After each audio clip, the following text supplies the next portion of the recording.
శాంతిప్రసాద్ గారు ఉన్నారు, జనసేన పార్టీ నుంచి సీనియర్ నాయకులు, సీనియర్ అడ్వకేట్. శాంతిప్రసాద్ గారు, గుడ్ ఈవినింగ్ అండి. బ్రహ్మనాయుడు గారు ఎవడిష్టం వచ్చేట్టు వాడు టాపిక్లు మార్చుకుంటూ ఏది పడితే అది టాపిక్ ఇచ్చిన దానికి సంబంధం లేకుండా మాట్లాడుకుంటే మమ్మల్ని ఎందుకు సార్ డిబేట్లు పిలవటం?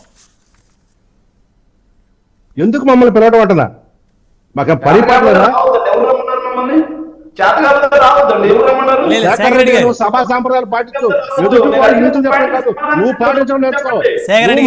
మన చర్చ పెట్టింది, మన చర్చ నామినేటెడ్ పోస్ట్ మీద. సో మీరు దానికి అది కాకుండా మిగతా అన్ని మాట్లాడేశారు. దాని మీద ఇంకో చర్చ పెడదాం. ఆల్రెడీ 4 రోజుల నుంచి మాట్లాడాం కదండి.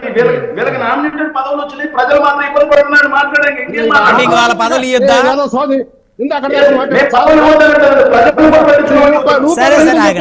సభా సాంప్రదాయాలు, డిబేట్ మర్యాదలు వదిలేండి, వదిలేసి మీరే చెప్పాలి.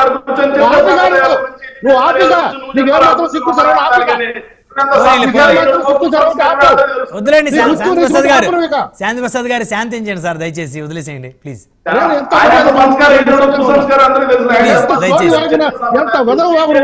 శాంతిప్రసాద్ గారు దయచేసి, శాంతిప్రసాద్ గారు దయచేసి శాంతించండి, అంశం వదిలేసేయండి సబ్జెక్ట్. రైట్, ప్రజలు చూస్తుంటారు, ప్రజలు ఆలోచన చేస్తారు, ప్రజలు ఎవరికి పోనీలేండి వదిలేసేయండి. మన మొత్తానికి మీరు సాటిస్ఫై అయినా? ఇప్పుడు 20 కార్పొరేషన్లో 3 మీకు ఇచ్చారు, ఒకటి జనసేన, ఒకటి బీజేపీకి, మిగతా 16 తెలుగుదేశానికి. ఒకటి బ్రహ్మనాయుడు గారు, కష్టపడిన వారికి పదవులు వస్తుంటాయి. పదవులు వచ్చిన వాళ్ళని చూసి మిగతా వాళ్ళు ఏదో ఇబ్బందులు పడుతున్నారని, ఇప్పుడు మీరు ఇందాక నరసింహప్రసాద్ గారిని మీరు గుచ్చి అడిగారు, కానీ నరసింహప్రసాద్ గారు చాలా స్పష్టమైన సమాధానం చెప్పారు. నరసింహప్రసాదే కాదు, ఆయనే కాదు, మాలాంటి వాళ్ళని కూడా చాలా మంది మేము పదవుల కోసం, మేము పార్టీ కోసం కష్టపడాలి. ఒక రాక్షస ప్రభుత్వాన్ని ఈ రాష్ట్రం నుంచి తరిమి కొడతం కోసం మేము అందరం కూడా ఐకమత్యంగా కలిసి ముందుకు సాగాం. మా ప్రయత్నం ఒక దశలో విజయం సాధించింది, ఇంకా దశలు ఉన్నాయి మా ప్రయత్నాలు. ఇక ఈ యొక్క రాక్షస ప్రభుత్వం అనేది మరలా రాష్ట్రంలో పునరావృతం కాకూడదు అనేది మా నెక్స్ట్ టార్గెట్. దానికోసం మేము ఇంకా కష్టపడాల్సిన అవసరం ఉంది. కాబట్టి మేము ఒక కరుడు కట్టిన జనసైకులుగా మేము దానికి ఇష్టపడతాము. కానీ పదవులు తీసుకొని ఈ వీళ్ళలాగా మందలుగా సలహాదారుల్ని, ప్రతి అడ్డమైన వెదకి క్యాబినెట్ ర్యాంకులు ఇచ్చి నామినేట్ పదవుల్ని మా కూటమి ప్రభుత్వం చేయదు. మేము తీసుకోవడానికి కూడా మేము సిద్ధంగా లేము. ఇది కేవలం ప్రజల సొమ్ము తిట్టడం కోసం మేము బతకట్లేదు. ఇక అది అక్కడికి వదిలేస్తే ఏదేదో మాట్లాడుతున్నాడు. దసరా వచ్చింది, వేషగాడు వైవి సుబ్బారెడ్డి రూపంలో, భూమన కరుణాకర్ రెడ్డి రూపంలో వీళ్ళందరూ బయటకు వస్తున్నారు. ఈ దసరా వేషగాళ్ళందరూ వస్తున్నారు. వీళ్ళకి నిజంగా మగతనం ఉంటే మా యొక్క తరంలో మీరు చెప్తున్న అపచారం గాని, అపసభ్య విధానాలు గాని, లేకపోతే ఎటువంటివి జరగలేదు, మేము దానికి సిద్ధంగా ఉన్నాము. బాబాని ఆ పిచ్చోడు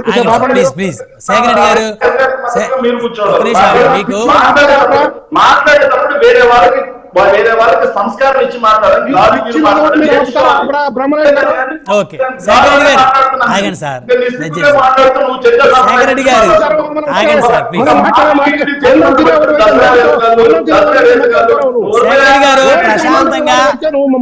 ప్రశాంతంగా చర్చించుకున్నాం, ప్రశాంతంగా జరిగిన చర్చ, ప్రశాంతంగా.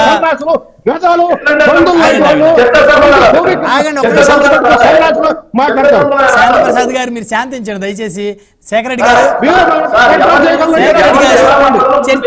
చర్చ ప్రశాంతంగా జరగండి.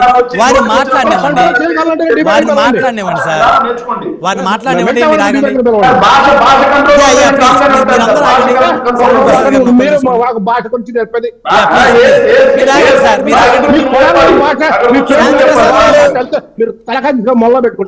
దయచేసి అవన్నీ వదిలేసేయండి సార్. చర్చలోకి రండి దయచేసి. ఇప్పుడు మీరు ఇందాక అన్నారు కరుణాకర్ రెడ్డి గారు, సుబ్బారెడ్డి. కరుణాకర్ రెడ్డి గారు ఆల్రెడీ నిన్న ఆయన జ్యోతి వెలిగించి మరి వెంకటేశ్వర స్వామి ముందు ప్రమాణం చేసి, జ్యోతి అలాగే క్రిస్టియన్ మతంలో దీపాలు ఆర్పడం అనేది వాళ్ళకి ఒక ఆచారం. పుట్టినరోజుల నాడు దీపాలు ఆర్పడం వాళ్ళ ఆచారం కాబట్టి ఒక దీపం ఆర్పాడు. హిందూ ఆచారాల ప్రకారం దీపాలు ఆర్పడాలు ఉండవు. దీపం అర్పణ అంటే మాకు అది దుష్ప్రాప్రదాయం. అది ఉమ్, హిందూ అంశాల్లోకి వచ్చి నువ్వు దీపం అర్పుతున్నానంటే నీ భావన ఏంటి? ఉమ్, నువ్వేం చెప్పదలుచుకున్నావు? అయినా నువ్వు వెళ్ళి కోర్టులో ఏమైనా విచారణ వస్తే నువ్వు ఎదుర్కో, దానికి ఇచ్చాయి. మొన్నటిదాకా నువ్వు చెప్పాక చంద్రబాబు నాయుడు గారు వచ్చి ఉమ్, ఏం చెప్పావు? నీ మీద కేసులు పడి విచారణ ఎదుర్కో, దమ్ముగా ఎదుర్కో, ధైర్యంగా ఎదుర్కొన్నావు కదా. అవును. మరి ఇప్పుడు ఆ మగతనం మీకు ఎక్కడ పోయింది? ఉమ్. మేము సుప్రీంకోర్టులో కేసు వేసామయ్యా. మేము సుప్రీంకోర్టులో కేసు మీరు వేసాం. శేఖర్ రెడ్డిని కంట్రోల్ చేయగలరా లేదా? ఆగండి సార్, శేఖర్ రెడ్డి గారు, ఇది మంచి పదం కాదు. శేఖర్ రెడ్డిని కంట్రోల్ చేయ- శేఖర్ రెడ్డి గారు, శేఖర్ రెడ్డి గారు, ఇది కరెక్ట్ కాదు. ఆగండి సార్, ఆగండి. చేయలేని చోట కోరుతున్నాం. శేఖర్ రెడ్డి గారు, మీరు తప్పు చేయలేని చోట మీరు సుప్రీంకోర్టు జడ్జిని ప్రతిదానికి అడ్డుపడొద్దు. వారి సమయంలో వారిని మాట్లాడినవ్వండి. శేఖర్ రెడ్డి గారు, నీ టర్న్ వచ్చినప్పుడు మాట్లాడు. నీ టర్న్ వారి సమయంలో వారిని మాట్లాడినవ్వండి సార్. ఎదుటివాడి మీద పడి వాగడం తప్ప Yes, మీలాగా డ్రామాలు మాట్లాడలా. డిబేట్ మర్యాద ఇచ్చి మాకు నీతులు చెప్తావు. నువ్వు శాంతి ప్రసాద్ గారు, శాంతి ప్రసాద్ వదిలేసేయండి, చర్చ దగ్గర రండి.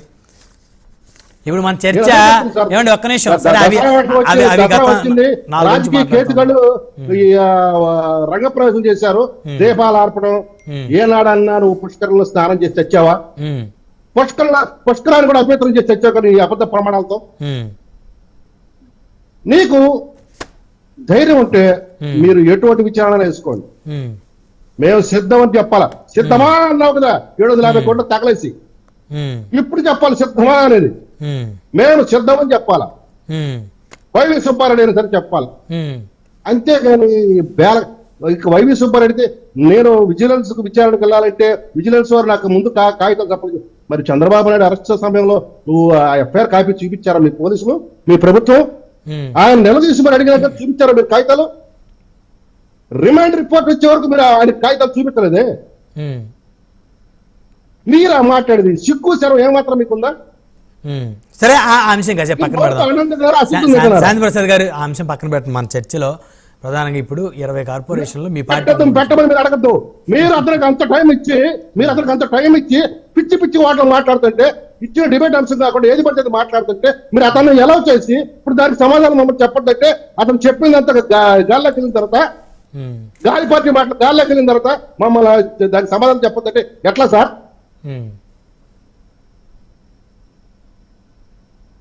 మీరు సాంప్రదాయాలు పాటించాలనుకుంటే ముందు అతను ఖండించాలా. మనం పెట్టిన టాపిక్ ఇదే, మీరు దీని కన్ఫర్మ్ అయితే టాపిక్ వాడు అది వెళ్ళిపోండి అని చెప్పాలా. అది ఏది పడితే అది మాట్లాడినప్పుడు మీరు ఎలా చేసి మేము దానికి సమాధానం చెప్పాల్సి వచ్చినప్పటికీ మీరు మమ్మల్ని కంటిన్యూ చేయండి.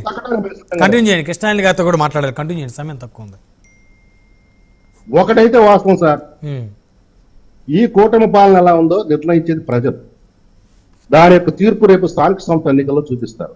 ఏం కంగారేం లేదు, తొందర ఏం లేదు. మా విధానాలు ఇప్పుడు వైనాట్ 175 అన్న వాళ్ళు ఇప్పుడు ఎక్కడ ఉన్నారో ప్రజలకు తెలుసు, ఎక్కడ కూర్చోబెట్టారో ప్రజలకు తెలుసు, ఎక్కడ కూర్చోబెట్టాలో కూడా ప్రజలకు తెలుసు. రేపు స్థానిక సంస్థల ఎన్నికల్లో, రాబోయే స్థానిక సంస్థల ఎన్నికల్లో ఈ యొక్క నాటి ఉమ్మడి 13 జిల్లాలు నేడు 25 జిల్లాలకు చేయబడిన ఆంధ్ర రాష్ట్రంలో ఏ ఒక్క జిల్లాలో కూడా వీళ్ళు లేకుండా చేసేయడానికి అటు నరసింహప్రసాద్ గారు కానీ ఇటు జనసేన తరపున మేము కానీ సూత్రీకరించి కూర్చున్నాం. కాబట్టి ఇప్పుడు మా పదవుల మీద కన్నా కూడాను మా యొక్క ఈ కార్యక్రమం మీద మా దృష్టి కాదు. నెక్స్ట్ లిస్ట్ లో మీ పేరు చూడొచ్చా జనసేన తరపు నుంచి శాంతిప్రసాద్ గారు? నేను నామినేటెడ్ పోస్టులు నేను అడగలేదు సార్. మా అధినేత అప్లై చేయలేదు మీరేమి?